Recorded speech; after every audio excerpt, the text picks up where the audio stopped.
গত শনিবার পাবনার এক আবাসিক হোটেলে ঝটিকা অভিযান চালায় বৈষম্য বিরোধী ছাত্র আন্দোলনের একটি দল।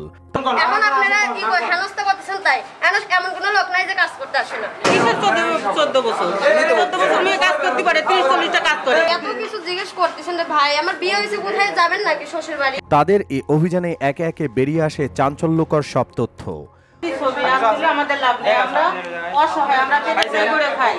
আমাদেরকে বারবার ধরে নিয়ে যাবেন, বারবার এসে আমরা পেটে দিয়ে এই করে খাবো, আমরা অসহায়। কিন্তু যারা আসল তাদেরকে পাবেন না। কি করলেন আপনারা? এতগুলো লোক থাকাতে একটা ছেলেকে কিভাবে বের করে? উঠতি বয়সী সব মেয়েরা এই হোটেলে বসে অবৈধ দেহ ব্যবসা করছে। এই কাজ আইনত দণ্ডনীয় হলেও তাদের মাঝে যেন বিন্দুমাত্র অনুশোচনা নেই। সন্ধ্যায় চলে যায়। কাস্টমারও এরকম, যাদের মনে যাবে, যাদের বিবেকে কুলাবে তারা আসবে, কাজ করবে, যার পছন্দ করবে কাজ করবে, চলে যাবে। কারণ তারা বলছে, দিনের আলোতে আপনারা এখানে অভিযান চালিয়ে আমাদের গ্রেফতার করেন, আবার রাতের আধার নামলেই সাংবাদিক, পুলিশ সহ সাধারণ ছাত্ররা চলে আসে আমাদের কাছে চাহিদা মেটাতে।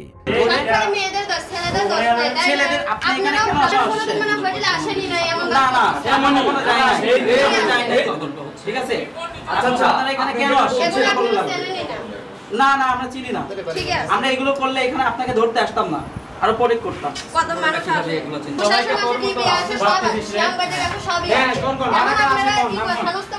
দেখা যায় এসব মেয়েদের অধিকাংশেরই বয়স অনেক কম।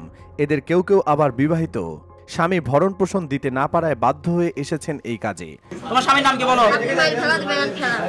তোমার স্বামীর নাম বলো। কেন পারবে না? তোমার স্বামী তোমাকে ভাত কাপড় দেয়, তুমি এখানে কেন আসছো? স্বামী জানে না তুমি এখানে কেন আসছো? তবে অতি দ্রুত এসব আবাসিক হোটেল বন্ধ সহ এসব অসামাজিক কাজ বন্ধের দাবি জানিয়েছে সাধারণ ছাত্ররা। তাছাড়া কাদের মদদে এসব অনৈতিক কাজ পরিচালনা হচ্ছে সেটাও খতিয়ে দেখা এখন সময়ের দাবি।